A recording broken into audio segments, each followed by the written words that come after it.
Mu kitafeeri mulimu ekirungo ekiyamba omuntu yenna atawaanyizibwa okuziira. Naddala oyo aba atawaanyizibwa ssennyiga ssaako ekifuba kati ky'oba okola ly'ekitafeeri. Era kikendeeza okuyiika kw'ennyindo olwa ssennyiga olwo n'obuwuka obumuleeta ne bukendeera. Mu Latin America ne South America ekitafeeri bakikozesa okujjanjaba ebirwadde ebireetebwa obuwuka obusirikitu nga infections. Ng'olina ssennyiga, ng'olina ennyingo eziruma bw'olya ekitafeeri, ekizibu kino osobola okukigonjoola.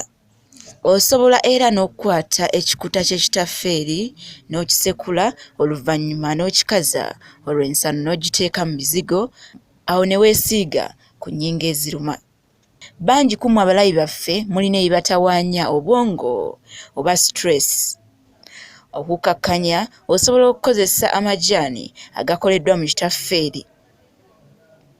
Manya by'olya.